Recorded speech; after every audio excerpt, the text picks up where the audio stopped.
takeoff. We are cleared for takeoff. 5, 4, 3, 2, 1. This is the place where real dialogue matters. It is time to take flight with Audio Airstrike. No, we should have smoke for people. No, we shouldn't be having smoke for people. It's not. It's the only time you should have smoke for somebody if it's warranted. If you get your face changed, if you're willing to make your face look like the shape of a Doritos chip, bro. If your face looks like the shark filter, this is such a deep pull. But if your face looks like the shark filter on Memoji, no. If you look like Billboard talks, but if I can't tell what age you are, I think that's a point where it's like it's too much. Oh yeah, it's too much. If you're constantly like, if you just like you look like you ate something sour, not too long ago. The constant duck face. Yeah, like they didn't did too much surgery work. But I will say this, man. I do notice that people that go that drastic, it's one of those situations where I constantly wonder, like, who is pressuring you, or what is society pressuring you to do to make you go that drastic of a route? Because if you take away procedures that people do that are like a non-cancer reaction procedure, that people are just doing it for beauty reasons or enhancement reasons, I don't know subconsciously what is going inside of people's brain to do these drastic surgeries where they feel like something is lacking.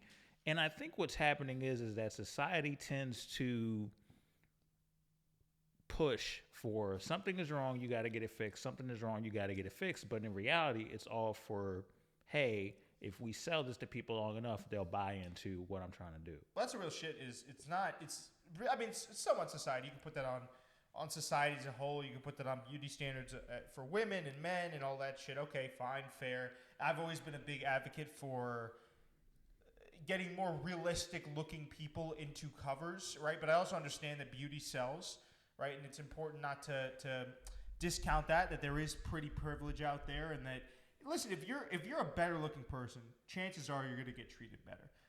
But this idea that because we're sitting there and we're thinking, wow, because there's a beauty standard is the reason that all of these people are getting these operations done, and it's like it's Hollywood. At the end of the day, you're making the choice, right? And you could make the argument that, yeah, Hollywood's probably, I mean, the amount of actresses actually I've seen that have gotten, I'd say, minimal amounts of facelifts or face work is actually kind of crazy. Like, if you look at Emma Stone, if you look at Jennifer Lawrence, if you look at, God, there's been some really bad ones that have went off a cliff. Do you watch The Boys? Yeah, I do. The blonde woman on that show. Went from, I don't know if you ever seen that. Yeah. It's no bueno. There is tons of examples of that, and I just wonder if it's something where, if it's, the point I'm trying to make is, if it's not something that is being forced upon you to where you can't get more work if it's not done, then how much of that can you put on beauty standards, right? Like, there has to be a certain level of accepting yourself for who you are. Now, it's again, and we can have a conversation in different podcasts, but there's also, I wonder if there is something where these actresses are being literally told, hey, it's the same ways they used to be told that they have to lose weight. I'm sure they still are. They have to lose weight. They have to get a procedure for this role. Your face is a little bit too round. That's something that I would look at and really say, like, okay, this is something insidious going on. But if it's elective and you haven't had a role in years, or you're grandfathered into the industry, or you're grandmothered into the industry, don't get work. That's also the thing is like, you can't go backwards from that. Yeah, and so on if they top botch of that, it, like, you're fucked. Yeah, I mean, it's crazy to me because I see this all the time. And you take anything, take BBLs. I'm talking about everything. BBLs. Take BBLs. Take any enhancement that is not natural. So it's one thing if you go to the gym. It's one thing if you get your nutrition right. It's one thing if you are naturally doing that. Even performance-enhancing drugs, anything. I look at all that and go, where is the motivation? Where is the teaching? Where is the mentoring of, hey, you are beautiful and you are wonderfully made as you are. If you are going to change something about yourself, do it naturally.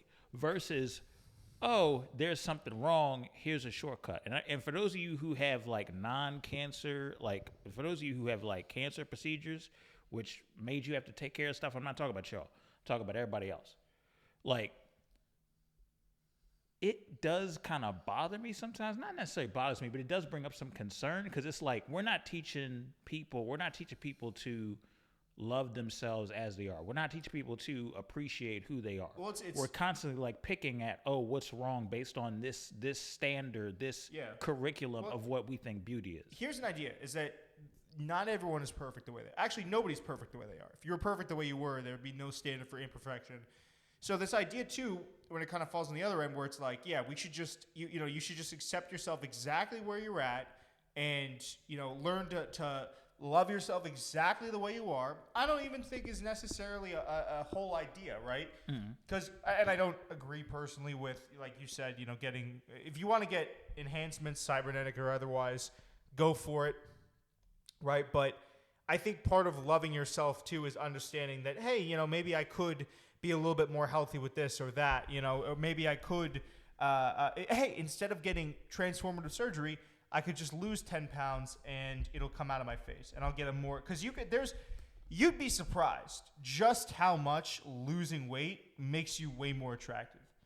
It's crazy how much just losing 20 pounds can, you get a better looking body. Listen, it's all subjective because some people are into, people that are a little bit bigger, and there's nothing wrong with that. But like, I guess by the standard that I think probably a good portion of the population would say is attractive, you become more healthy, your face thins out. This is for the people that are into that type of stuff. There's ways to do that are healthy, right? Yeah, it's not like, if it's not doing cocaine and eating one meal a day like supermodels do. That's not it either. It's like, all right, I'm gonna get in the gym, I'm gonna eat veggies, steak, whatever it is, and I'm gonna run my ass off, and I'm gonna just, like you said, just take the weight off nicely, and then replace that with lean, healthy muscle. Yeah, I think that's definitely a better route, because I get very concerned because, you hear all these stories about, hey, I tried this extreme diet and my mental health started to decline, or I tried this extreme diet, but then the only reason why I did it was because I was trying to get the attention of somebody else. The lack of self-love and the lack of self-appreciation, and I'm not saying be selfish all the time, but there is certain moments you have to do things for yourself. Like, I'm not doing this for this person. I'm not doing it to appease that person. Man, there are some people that will literally put themselves through it to find a shortcut to get the body that they're looking for, to get the face that they're looking for, all because they wanted to impress somebody that either didn't appreciate them or they didn't realize the blessing that they had.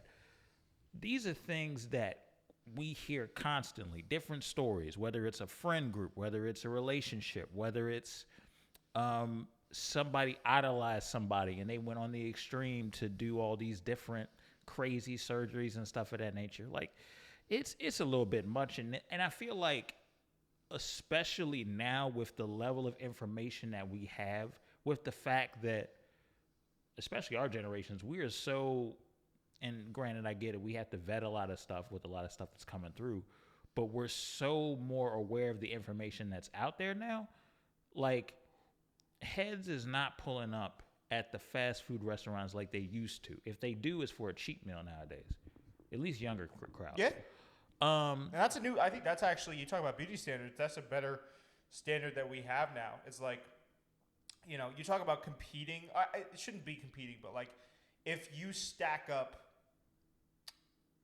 let's use males, because I know if there's any women listening to this, I think it'd be in poor taste to say like, fat women versus skinny women. Yeah. We're not going to do that. We'll keep it on our side of the fence here. Like, the average, really fat guy is not going to be as attractive as even like I know you don't even have to have abs, but even like a guy that just has like a regular body. Like a dude that maybe works out like 1 to 3 times a week. Like it's really just about taking care of yourself. Mm-hmm. you know, there's other things that go into it. You can be charismatic. You can be this. You can be that. You know, it really is, and maybe even more than anything else, where it's like you say, you know, to impress people. The issue there, I think, is just not feeling comfortable in your own skin. Comfortable enough to say, okay, I need to change this. Because I think a lot of times people are so, like, if you ask the average, it's going to sound so bad, but if you ask the average overweight person, I don't think the majority of them would say they enjoy being overweight or they wouldn't want to change it. It's just sometimes, yeah, dude, like, it's scary to admit to I mean, I have this with different problems in my life. It's scary to admit you have a problem and then put yourself out there to make the change. And then the ridicule that could constantly come up against it because you're already dealing with that. But it's the real thing is, and I started off this point saying it's like, okay, yeah, the average even bigger guy is going to have a tougher time finding, you know, just based off of looks and attraction. I still do believe that to be the case, but I think it goes a step further where it's like the root of all of this, where it's like sometimes working out, right? Most times facelifts or BBLs or any of this stuff. Dieting super crazy, going on these crazy diets. It's really, all of it is just, it goes back to insecurity, which is something that everyone goes through. If you're just comfortable in your own skin, I feel like a lot of people would be surprised with just how many people would want to have sex with you or gravitated towards you. And I say that, you know, obviously, like, when I say want to have sex, I mean, like, people that want to be attracted to you and want to hang out with you, and that people that you could take out on dates, people that you can pursue romantic interests with. Because someone looks at someone that's, like, confidently themselves, and I'll even say this kind of goes back on my other point, or it contradicts it a little bit. If you're a bigger guy, but you have confidence, I've seen plenty of those types of guys. It goes a long way. Dude, it definitely goes a long way. And same thing with women. You know, like, if and I'm not talking about size, weight, anything like that, but if you see a really confident person in general, there is just something where it transcends past looks. Something's attractive about a confident person that you can't get. Like, you could have the best looking person ever. In fact, I've known a couple people like this. Really good looking people that are horribly insecure. It really is tough to be, like, to want to pursue. So you could be friends with that person, but it's like, there's nothing to me more unattractive than when someone is like, well, I'm just like an ugly, lazy piece of shit. You know what I mean? Like, why would anyone, just to use an example, or like, you know, oh, no guys would ever want to talk to me. It's like, or no girls would ever want to talk to me. It's like, yeah, you know, with that mindset. Right. It's almost like you speaking that into existence. Speaking that into existence, and also, yeah, you, like, people can smell insecurity on you. Yeah. People, I mean, you look, especially if you're well versed in people, you look hard enough at someone, you're gonna find the insecurity inside of them. It really is. I mean, because everyone has something, and, you know, I have stuff. It's not necessarily my appearance, but it's other stuff. Sometimes it is my appearance, sometimes it's not. You know, everyone goes through stuff where they're not 100%, but I don't know. I feel like your confidence and the experience that you can provide goes a much longer way than changing your appearance. Maybe you should work on changing yourself. Yeah, I think that the reason why a lot of people get so self-conscious in their appearance, or they focus on the appearance, is a lot of times they do not want to deal with, or they try to hide or mask the insecurities. And when you have that going on, you can try that all you want to. But if you don't check your mental and check your spiritual health, it don't matter what the physical is going to look like. I have seen dudes, there is no reason why they should ever complain about how they look, but they are insecure as hell.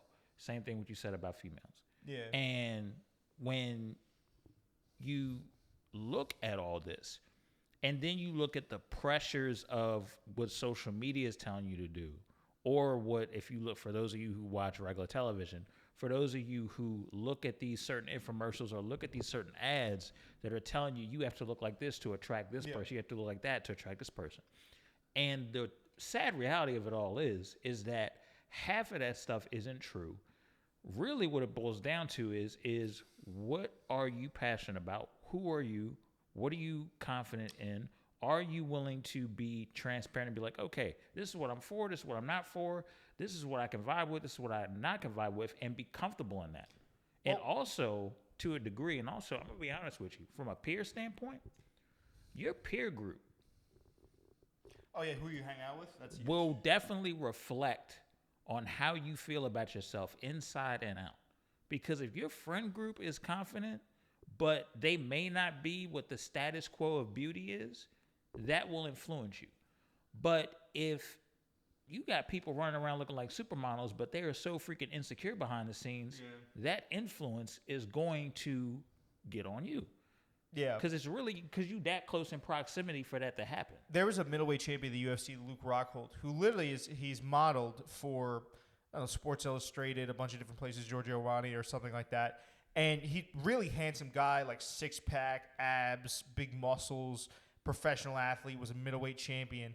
And every single woman that's come into contact with him is like, I'm so attracted to him until he starts talking. Oh, because the Lord. guy's an insecure mess. And he, it's so crazy because it's like even a guy, you think about it. Because a lot of people, I mean, to your point, it's like, okay, they look at themselves and they're like, all right, I'm a little bit chubby.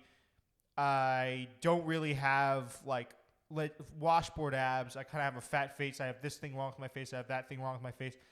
It doesn't matter. That should be, and check out the anecdote. You could look up what I'm saying. I think it's a compilation on YouTube of that guy being insecure and awkward. It does not matter if you're a UFC champion with money, with looks, a 6-pack. If you are insecure, nobody's going to care. You might be good for, like, I'm sure he fucks chicks constantly. Don't get me wrong. But, like, in the morning, they're gone. Mm-hmm. And honestly, I listened to the guy talk, and I couldn't.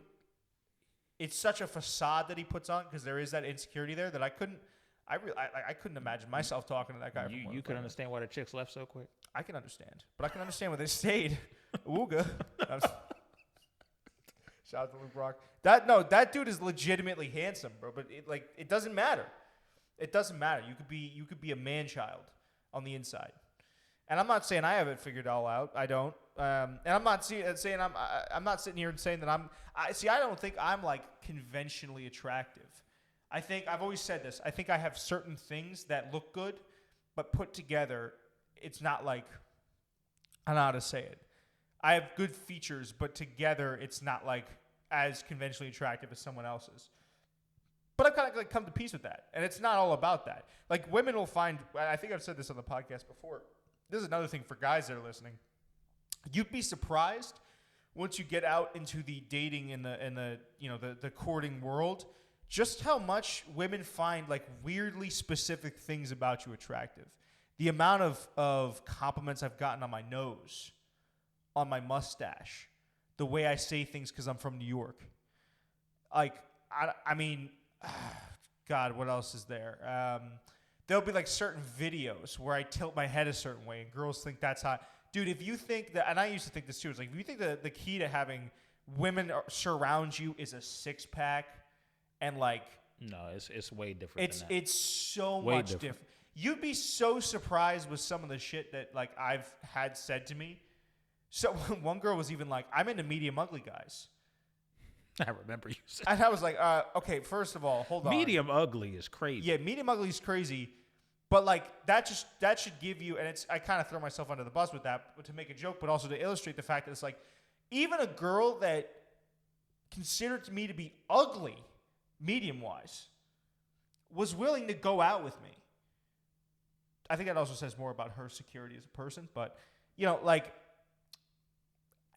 I don't know, dude. There is so much more than just the looks that women are attracted to.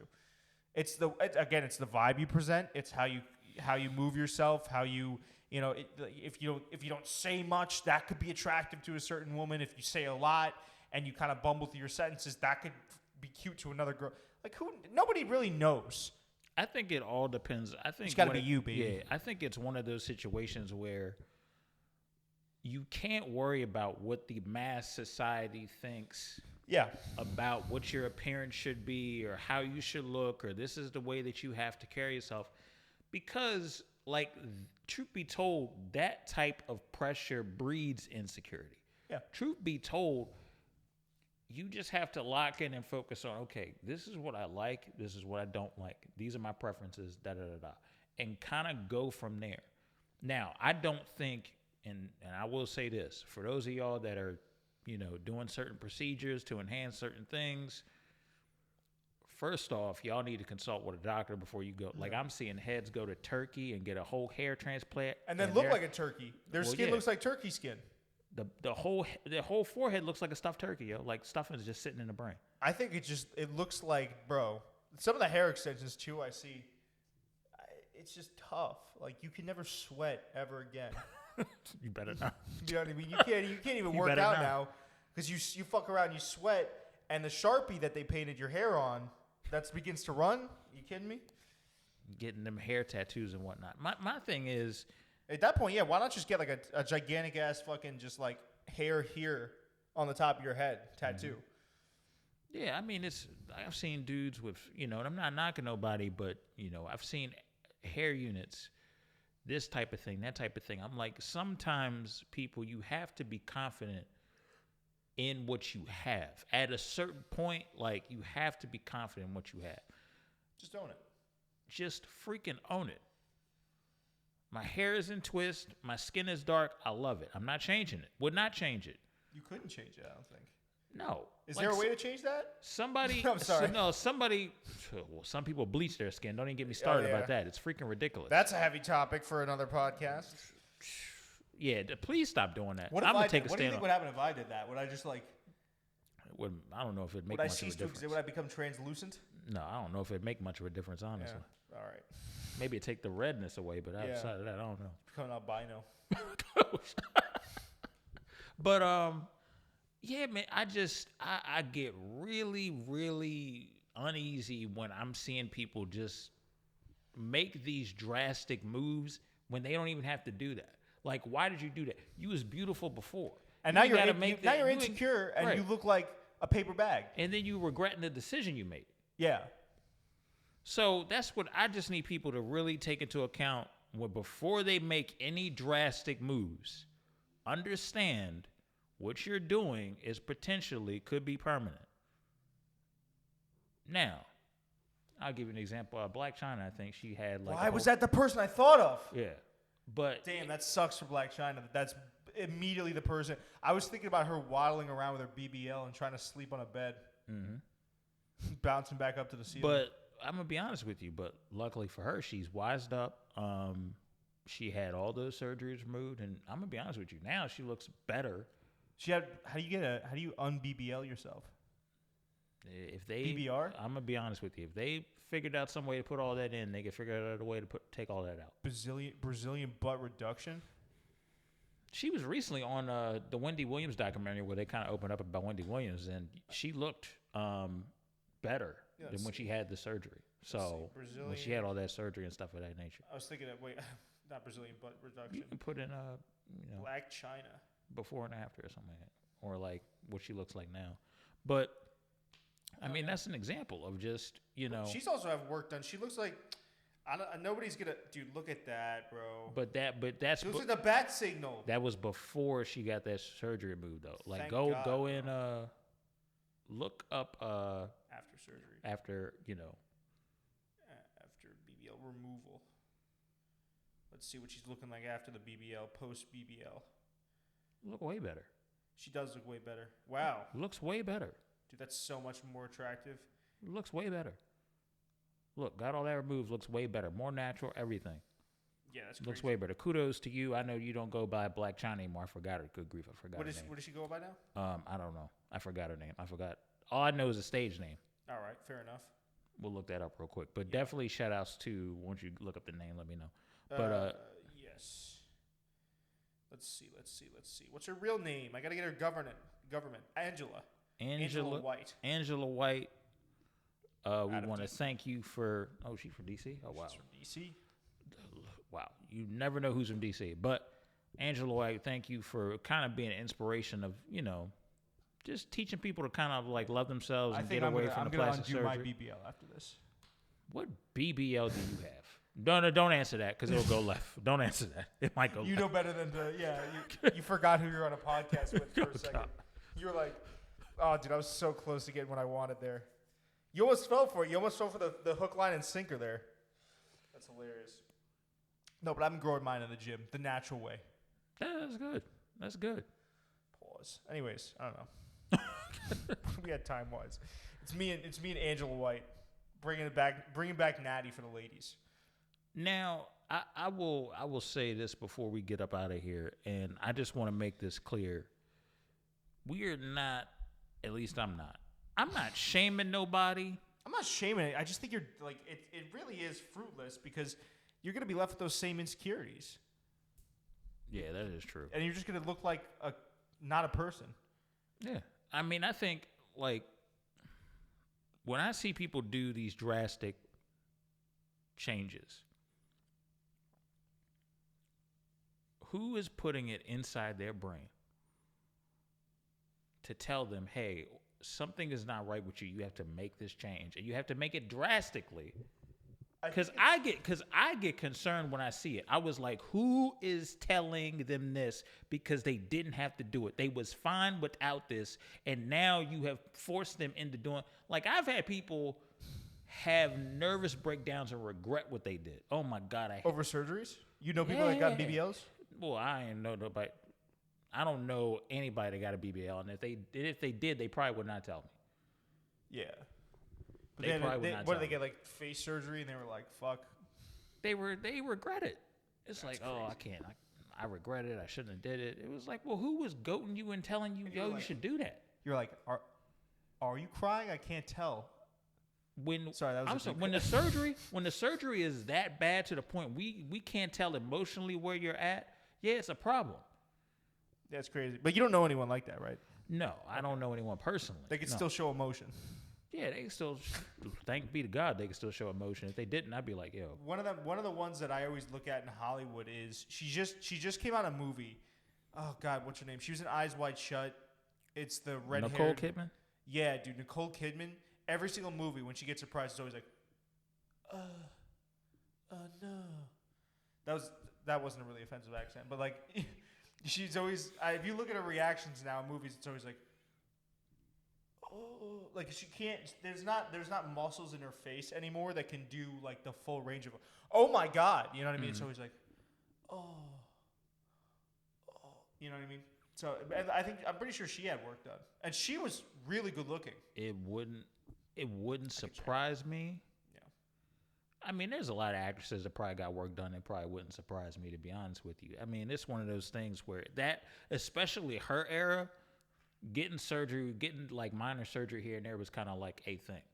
She says she said she didn't have any plastic surgery done, but like I don't see that's the thing. But I could make an argument that's age. You think? I can make an argument that's age. It's just the jawline that gets me every single time. She ain't gonna look how she looked in the 90s. No, but like her jaw is even more like pronounced now. That's usually I feel like that's one of the staples of. I don't even. This looks. That's interesting. Yeah, I get maybe that's just age, but it looks like there's no like wrinkles in her skin or anything. I don't know. We shout out to Nicole Kidman. I mean, if she's denied plastic surgery and stuff of that nature, and she's keeping herself in shape, like you see her in movies for the most part, looks good for her age, as far as I'm concerned. So, yeah. I mean, there is, and I will say this for those of y'all that are older and keeping yourself in shape, there is a level of respect for those who are older that keep themselves in shape. So shout outs to y'all. So, what for you as somebody that had insecurities with how they looked, what was your way of kind of getting in the gym? That was the thing? Yeah, eating better. I guess the all natural way of doing things. If you want to do it, or if it's not, it's also the thing is like if you're like a little bit overweight and you want to change it, but then like you don't really want to, you're kind of just like, man, well, I wish I could have a better body, but you're not willing to put in the work, then that's fine, but just be okay with that. You know what I mean? Be like, I'm not really trying to get a six-pack. I'm not trying to be as in shape as possible. I'm okay with just having a little bit of stomach. Like, as long as I'm not morbidly obese, I don't really care. That's fine too. But it's like, you just got to be okay with it. And I wanted to make my body the way I wanted to get it.